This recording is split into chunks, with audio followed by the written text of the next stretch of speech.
നമുക്ക് ഇന്ന് K3 physical സയൻസിലെ ഒരു ക്വസ്റ്റ്യൻ പരിചയപ്പെടാം. If the kinetic energy of a body become 4 times its critical value, then the new momentum will become twice the initial value, become thrice the initial value, become 4 times the initial value, remains constant. എങ്ങനെയാ വരുന്നത്? Kinetic എനർജിയും മൊമെന്റവുമായിട്ടുള്ള relation നമുക്കറിയാം അല്ലേ? അപ്പൊ ഇതിൽ എന്താ പറഞ്ഞിട്ടില്ലേ? P1²/2m എന്നുള്ളത് നമുക്ക് ഇനീഷ്യൽ മൊമെന്റം അല്ലെങ്കിൽ ഇനീഷ്യൽ കൈനറ്റിക് എനർജി ആയിട്ട് എടുക്കാം. അങ്ങനെയാണെങ്കിൽ 4 ടൈംസ് എന്നാണ് പറഞ്ഞിട്ടുള്ളത്. സോ നമുക്ക് രണ്ടാമത്തെ മൊമെന്റം P2² ആയിട്ട് കൊടുത്താൽ /2m. ഇതിൽ എന്തൊക്കെയാ നമുക്ക് കട്ട് ചെയ്യാൻ പറ്റുന്നത്? ഇതും കട്ട് ചെയ്യാം അല്ലെ?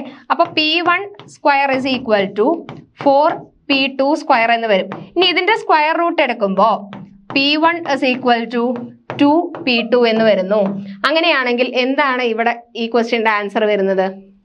Become twice the initial value. അങ്ങനെയാണെങ്കിൽ നോക്കൂ, if the mass of a body is doubled and its velocity becomes half, then the linear momentum of the body will remains same, become double, become half, become 4 times. ഏതാ ഉത്തരം എന്നുള്ളത് നിങ്ങൾ comment ചെയ്യൂ കേട്ടോ.